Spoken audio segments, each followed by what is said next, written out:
Konuşma galiba. Sizi de kanınıza belanı. Onu öldürmek istedim. Kabul Kalkmayana gelin. Farsda seçilmiş kaç kadın şartları 5 bin dolarlık alışlarına yaklaşık. 2024-cü il iyulun 3-də Sabunçu Tibb Mərkəzinə bıçaq xəsarətləri ilə Fərid Hüseynzadə çatdırılaraq əməliyyat olunub. Araşdırma zamanı məlum olub ki, hadisə Qaraçıxoy qəsəbəsində fərdi evdə baş verib.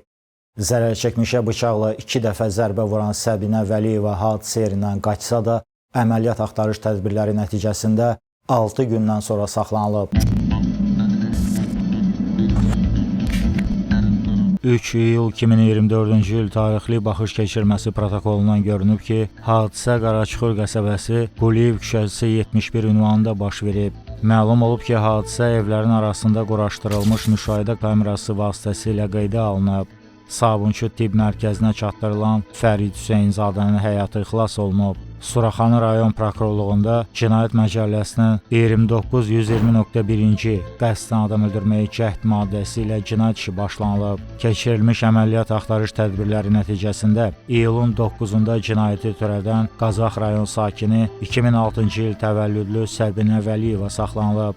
İstintaqla müəyyən edilib ki, iyulun 3-ü səhər saat 7 radələrində Səbinə Vəliyeva Qaraçıxoy qəsəbəsində yerləşən fərdi evdə lüt vəziyyətdə yuxudan uyandıqda əynindəki alt paltarının onunla birgə kirayədə qalan tanışı Fərid Hüseynzadə tərəfindən çıxarıldığını güman edib və bundan əsəbləşərək onu cəzalandırma qərarına gəlib. Açılıb qatlanan bıçaqla çarpayda yatmış Fərid Hüseynzadənin ürək nahiyəsinə 2 dəfə zərbə endirib. Zərbələrin təsirindən yuxudan oyanan şəxs müqavimət göstərib onu özündən kənara itələdikdə Səbinə Vəliyeva masada olan mətbəx bıçağını digər əlinə götürüb yenidən onun üzərinə gedib. Fərid Hüseynzadənin qışqırıq səsini eşidən qonşusu İsmail Feyzullayev evin qapısını döyüb onu çağırdıqda yaralanan şəxs çölə qaçıb. Vaxtında xəstəxanaya çatdırılıb tibbi yardım göstərilməklə zərər çəkmişin həyatı xilas olunduğundan Səbinə Vəliyeva iradəsindən asılı olmayan səbəblərdən qəsdən öldürməyə yönəlmiş əməlini başa çatdıra bilməyib.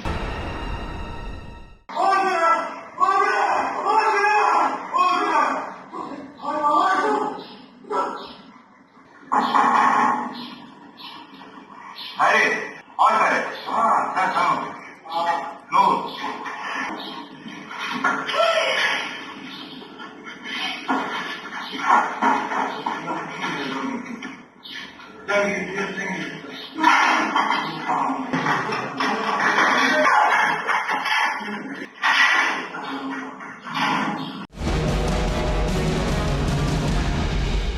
Məhkəmə iclasında Səbinə Vəliyeva elan olunmuş ittiham üzrə özünü qismən təqsirli bilib. Bildirib ki, 18 yaşı var. Kollecdə təlim təşkilatçılığı ixtisası üzrə oxuyub. Əvvəllər valideynləri ilə Əhmədli qəsəbəsində kirayədə yaşayıb. Bir neçə ay əvvəl atası ilə mübahisə etdiyi üçün evdən gedib və müxtəlif ünvanlarda qalıb. Arabir telefonla anası ilə əlaqə saxlayıb. Mağazada, sonra isə kafedə işləyib. İyun ayında mağazada işləyən Tural adlı şəxs ev tapana qədər Fərid adlı tanışının yanında qala biləcəyini söyləyib. O razılaşıb. Onlar eyni otaqda yatıblar. İyulun 2-də tanışı İlham Orucovla Yeni Günəşli qəsəbəsində yerləşən kafedə yeyib içəndən sonra gecə saat 1-də evə gəlib. Həmin gecə Fərid də sərxoş halda evə gələrək onunla cinsi əlaqədə olmaq istədiyini bildirib. O buna etiraz edib. Deyib ki, səhər açılana qədər evdə qalacaq və sonra bir dəfəlik çıxıb gedəcək. Bu zəmində aralarında mübahisə baş verib. Fərid ünvanına çox ağır söyüşlər söyərək onu alçaltıb. Dəfələrlə ona danışığına fikir verməsini bildirib. Ayın 3-ü saat 6-da yuxudan oyananda alt paltarının eynində olmadığını görüb və Fəridin bu hərəkətindən qəzəblənib. Masanın üzərindən götürdüyü bıçağı boğazına sancmaq istəyib. Lakin yuxulu vəziyyətdə olan Fəridin bir qədər tərpəndiyini görüb, dərhal sinəsinə ardıcıl zərbələr endirib. Fərid qışqıraraq həyətə qaçıb. Arxasınca bayıra çıxdıqda qonşuları görüb. Buna görə onu təqib etməyərək içəri keçib. Sonra əlində olan bıçağı yerə ataraq hadisə yerindən qaçıb. İstintaqda dindirmə protokolunu oxumadan imzalayıb, müstəntiq tərəfindən ona təzyiq göstərilib, həmin şəxsi öldürmək məqsədi olmayıb. Məhkəmədə elan olunmuş Səbinə Vəliyevanın ibtidai istintaq zamanı verdiyi ifadəsindən görünüb ki, Fəridlə intim əlaqədə olmayıb. Hadisə vaxtı istifadə etdiyi bıçaq onun özünə məxsus olub. Fərid yatmış vəziyyətdə olmayıb. Otaq qaranlıq olduğundan onun hansı nahiyələrinə bıçaqla zərbələr vurduğunu xatırlamır. Hadisədən sonra taksi ilə əvvəl Günəşli, sonra isə Əhmədli qəsəbəsinə gedib, bıçağı dənizə atıb. Hadisə necə oldu belə? Əgər sən ifadə edilmədiyin günlərdə qaldı. Məhkəmə təşkil edir ki, hadisə necə oldu belə? Çünki mən xatırladıram ki, istintaqda da müstəntiqə ifadə verir. Eşit istemiyorum. Onu haradan tanıyırdınız, necə tanış oldunuz? Elə başqa tanış.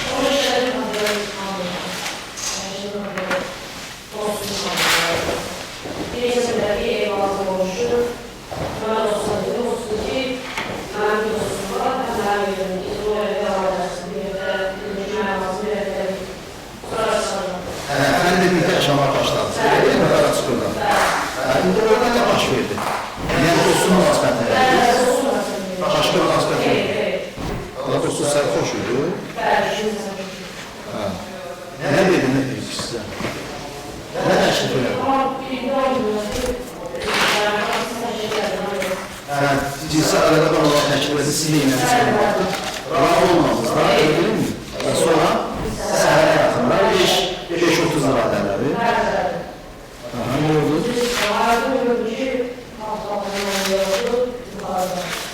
Bilicimiz yok. Neyin nədir sən bunu? Həmin neyin nədir? Gözlü ödəki kimə vermiş, ha? Neyin nədir? Bağışın. Sarılardan götür, danışında bir soruşmayaq da. Şkafın sınıf sağda neyin nədir?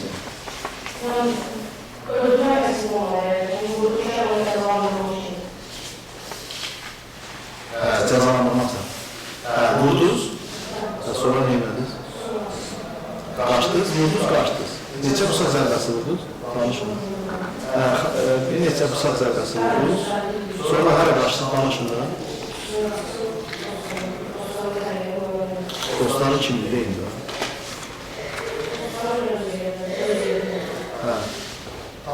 Tanışlarına zərb oldu, getdiniz, hara getdiniz? Yeni güneşli, köhnə güneşli. Anladınız, şəxsi bilmədilər ki, bəs olmaz şəxsi bir yerlərdə yapmışsınız. Həmin gün gəldiyi fikirlərdə, yəni təşkillərəsiz səsə. Təşkillərdə sonra nədə bizim var? Yəni, ağırlıqda nasıl olmuş? O sizin təhəqqi eləyəsiniz, onu təhəqqi eləyəsiniz. Yorumlara nəsə təşkil eləyəndə sizi anlamlı verir. Nəsə soruşdunuz ki, mənə aparmışsınız sağlar. Yəni, cavab verir sizə. Necə yapmışdı, yox, o yalan verir.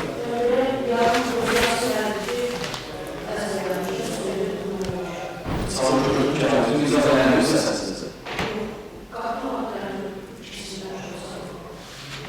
Niyə keçirsiniz o zamanlara? Yəni, bağlı lazım, sözündə asıqlar olur.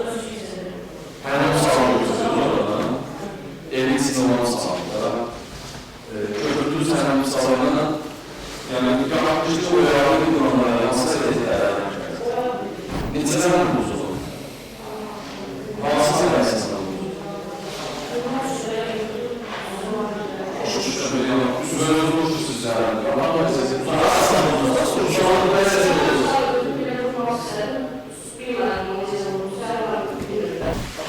Tərbiyə verilmiş, razı deyilmişsən ya, yəqin ki. Nə zilliyə tanımışdı atanlar, valideyn aranır. Yəqin deyil ki, ağırlı ol da. Bəs orada kirədə yaşayanda orada bizən kim olurlar, səni axtarmırlar ki, qayd edər.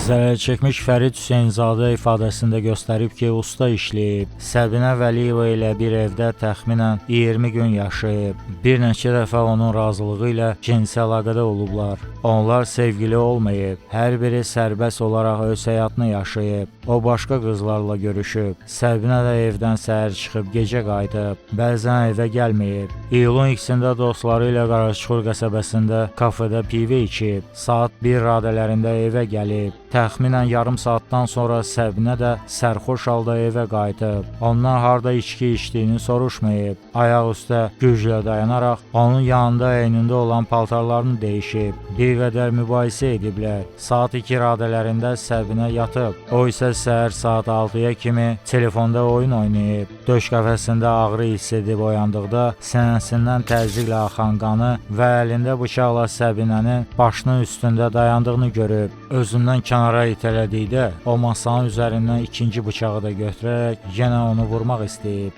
Eyni heyətdə kirayədə qalan İsmail adlı şəxs qapılarını döyərək nə baş verdiyini soruşub. Güc toplayıb çölə qaçaraq həmin oğlanın qaldığı otağa girib. Sonra onu xəstəxanaya aparıblar. Zərərçəkmiş əlavə edib ki, açılıb qatlanan gümüşü rəngli bıçaq Səbinəyə məxsus olub. Zərbələri həmin bıçaqla vurub. Hadisə vaxtı Səbinənin əynində qara rəngli idman şalvarı və köynəyi olub. Həmin gecə onu soyundurmayıb. Şahid Rüfət Hüseynov ifadəsində göstərib ki, Səbinə Vəliyeva Qaraçuxur qəsəbəsində kafedə ofisant işləyib. Aralarında yaxın münasibət olmayıb. Çay içmək üçün növbəti dəfə kafeyə gedəndə obyektin müdiri Səbinənin bir nəfəri bıçaqladığını və polis əməkdaşları tərəfindən saxlanıldığını söyləyib. Təqsirləndirmə şəxsini alırsınız? Zərərçəkmiş şəxsini alırsınızmı? Düşməsinin qolumuz maslarımız yoxdur ki, şəxsləriniz. Qarış görək, onu tanıyırdın, kafedə tanıyırdın. Orada akşam işkəndən oraya çıxarışdı. Orada tanıdığın yox, aranında bir nəsə. Rusiya aramızda bir oluyor. Samanlar iş olur. Dost şey. Sonradan eşitdiyi nə başlayır? Bu soranlar sonra nə? Nə eşitdiyi danışdı? Eşitmiş olan. Kafeyə işlərini Yəni, hadisəni görmürdü, İstidaqdakı ifadən təsdiq edirsin, müstəndə düzgün danışırsınız. Müstəndə yanları tezgiləri işlə edilərdir. Təşəkkür edir ki, sən edə bilərsin, sağ olun. Elan olunmuş şahid İsmail Feyzullayevin ifadəsindən görünüb ki, qonşusu Fərid sinəsindən qan axa-axa onların evinə qaçıb və girişdə yerə yıxılıb. Səbinə onun arxasınca çıxıb, hər iki əlində bıçaq olub. Ondan nə etdiyini soruşsa da cavab verməyib. Fəridə kömək etmək üçün öz evinə keçib. Hadisədən sonra yerdə mətbəx bıçağını görüb, lakin üzərində qan ləkələri olmayıb. İsmail da bildirir ki, ifadəsində o bildirir ki, Fərid son bir həftədə bir kəftdə adını sonunda bildirir, Səbinə Vəliyeva adını bizi qalmağa başlamışdır. Sonra Fəridin otağının işli səsini eşitmişdir. Fərid gəlib qapını döyərək səslənmiş. Fərid anında qapını açıb əlindən yalnız alt paltarıyla ona tərəf qaçmışdır. Fəridin sinəsindən qan axmış. Səbinə Fəridin arxada çıxmış, hər kəmdə bir yerdə olub və bir kərə bıçaq olmuşdur. Şahid Vüsal Rəhimov bildirib ki, Əhmədli qəsəbəsində şərab evində satıcı işləyir. İyulun 3-də Səbinə ilə iş yerinin yaxınlığında parkda görüşüb. Səbinə bir evdə qaldığı oğlanla dalaşaraq onu söyüb qaçdığını, buna görə qalmağa yeri olmadığını deyib, ondan ev tapmağını xahiş edib. Bundan sonra sağollaşaraq ayrılıblar. Bir neçə gündən sonra dostları ilə Novxanı çimərliyində olanda Səbinə başqa nömrədən zəng edərək harda olduğunu soruşub və sonra yanına gəlib. Orada istirahət etdikdən sonra dostunun avtomaşını ilə Səbinəni aparıb Əhmədli qəsəbəsində düşürüb. İyulun 8-də polis əməkdaşları iş yerinə gəlib qızı axtardıqlarını və onun bir evdə qaldığı oğlanı bıçaqladığını bildiriblər. Onlara Səbinəni axırıncı dəfə harda gördüyünü deyib. Prokuror təqsirləndirilən şəxsə 11 il 3 ay cəza təyin edilməsini istəyib. Zərər çəkmiş Səbinə Vəliyeva ilə barışdığını və ona qarşı şikayəti olmadığını bildirib. Vəkil müdafiə etdiyi şəxsə yüngül cəza verilməsini xahiş edib. Son söz hüququndan istifadə edən Səbinə Vəliyeva əməlindən peşman olduğunu söyləyib.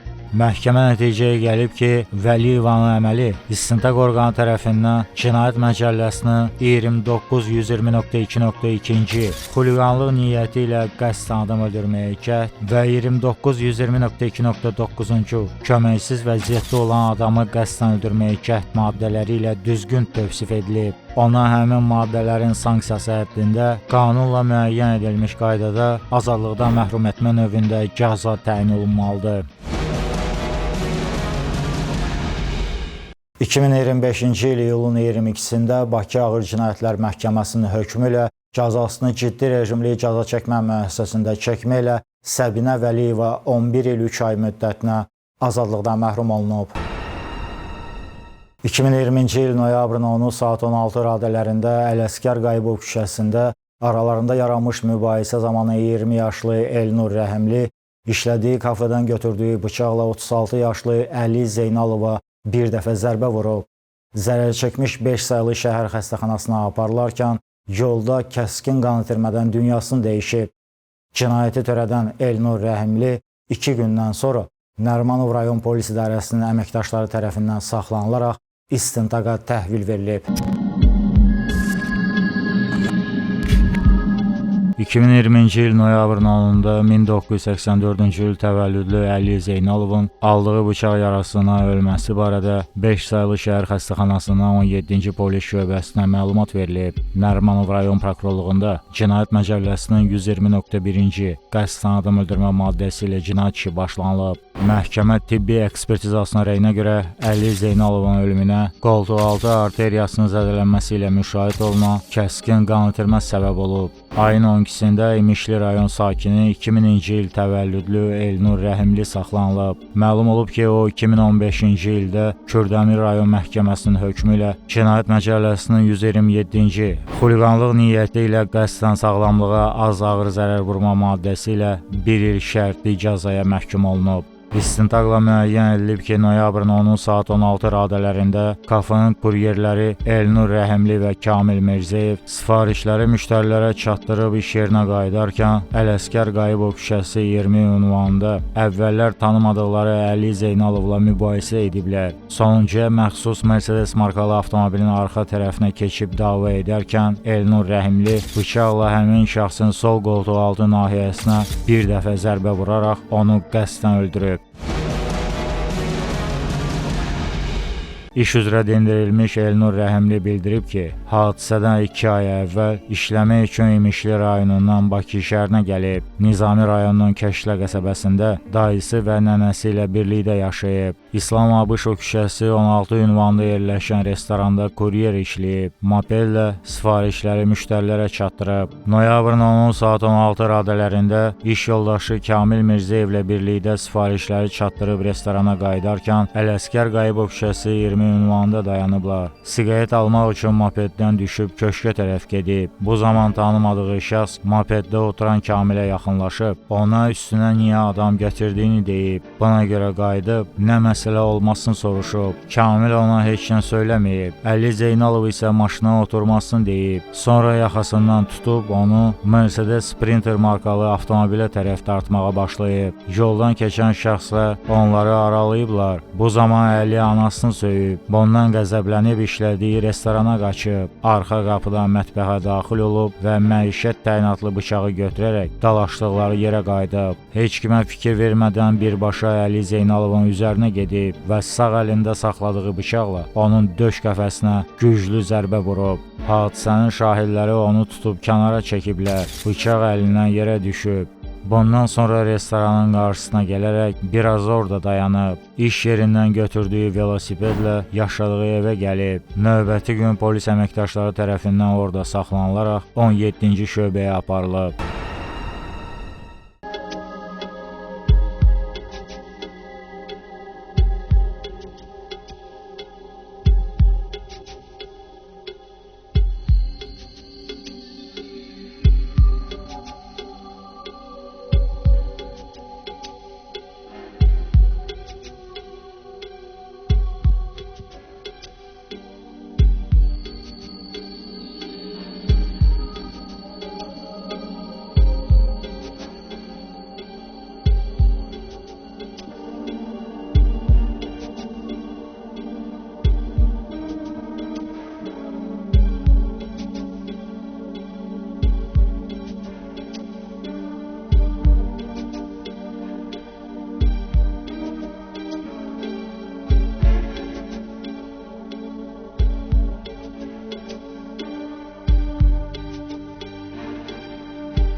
Zərərçəkmiş şəxsin hüquqi varisi Gülsadə Zeynallı ifadəsində göstərib ki, 2010-cu ildə Əli Zeynalovla ailə həyatı qurub, 2 övladları dünyaya gəlib. Əli idarə etdiyi avtomaşınla yük daşıma işi ilə məşğul olub. Noyabrın 10-u saat 17 radələrində yoldaşına zəng etdikdə tanımadığı şəxs ona Əlini 5 saylı xəstəxanaya apardıqlarını deyib. Bir neçə saatdan sonra onun öldüyünü bilib. Hadisənin hansı şəraitdə baş verməsindən məlumatı yoxdur. Şahid Kamil Mirzəyev bildirib ki, sifarişlərin əksəriyyətini restoranla yaxın məsafədə yerləşən ünvanlara çatdırıblar. Noyabrın 10-u saat 15 radələrində sifarişləri götürüb velosipedlə Baksol yolu alınan əraziyə tikinti materiallarının satışı olan tərəfə yollanıb. Qayıdarkən restorana 200 metr qalmış, yolun kənarında dayanan ağ rəngli maşının pəncərəsindən Əli Zeynalov işarə edərək ondan dayanmasını xahiş edib. Ona dönər gətirməsini deyib. Əli Zeynalova kuryer olduğu üçün sifariş qəbul edə bilməyəcəyini, restorana zəng etməsini, yalnız bundan sonra sifarişi çatdıracağını söyləyib. Heç bir səbəb olmadan həmin şəxs onu söyüb və avtomobilin pəncərəsini bağlayıb. İş yerinə gəldikdə Elnur Rəhimlinin sifarişləri çatdırmaq üçün hazırlaşdığını görüb. Onunla birlikdə getməsini xahiş edib. Sifarişləri çatdırıb geri qayıdarkən Elnur siqaret almaq üçün mopedi köşkün qarşısında saxlayıb. Bu zaman kənardan Əli Zeynalov yaxınlaşıb, ona üzərinə adam gətirməsini bildirib. Sonra hər ikisindən maşına oturmalarını tələb edib. Elnur yumruq zərbəsi vuraraq əlini yerə yıxıb. Hər ikisinin fiziki cəhətdən ondan daha güclü olmasına görə onları ayıra bilməyəcəyini başa düşüb və buna görə yanlarından keçən 2 nəfərdən kömək istəyib. Əli Zeynalovun ağır nalayiq ifadələrindən əsəbləşən iş yoldaşı restorana tərəf qaçıb. Onları ayıran şəxslər Əliyə Elnurun uşaq olduğunu və onunla işi olmamasını deyiblər. Elnurun hadisə yerinə gəldiyini və arxasınca digər iş yoldaşlarının qaçmasını görüb. Elnurun zərbə vurduğunu görməyib. Şahid Asım Ağaverdiyev ifadəsində göstərib ki, küçədə insanların toplaşdığını görüb, həmin yerə yaxınlaşıb. Əli Zeynalovun sinəsindən təzyiqlə qan axdığını və asfalt üzərində mətbəx bıçağını görüb. Elnur adlı sürücü təcili tibbi yardıma zəng edərək məlumat verib. Yollarda tıxac olduğundan tibbi briqadanın gec gələcəyini düşünüb, Əlini özünün idarə etdiyi avtomobilə yerləşdirib xəstəxanaya aparıblar.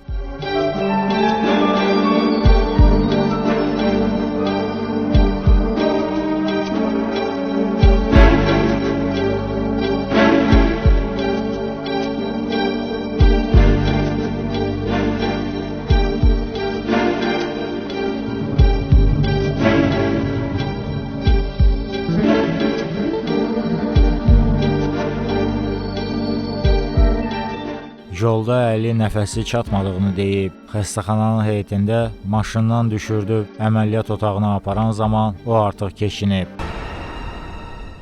Məhkəmə iclasında Elnur Rəhimli ittiham üzrə özünü qismən təqsirli bilib. Zərərçəkmiş şəxsin hüquqi varisi təqsirləndirilən şəxsə ən ağır cəza verilməsini xahiş edib. Məhkəmə hesab edib ki, Elnur Rəhimlinin əməli İstintaq orqanı tərəfindən Cinayət Məcəlləsinin 120.2.2-ci xuliqanlıq niyyəti ilə qəsdən adam öldürmə və 221.3-cü xuliqanlıq silah və ya silah qismində istifadə olunan əşyalarla törədildikdə maddələri ilə düzgün tövsif edilib. O həmin maddələrin sanksiyası həddində qanunla müəyyən edilmiş qaydada cəzalandırılmalıdır.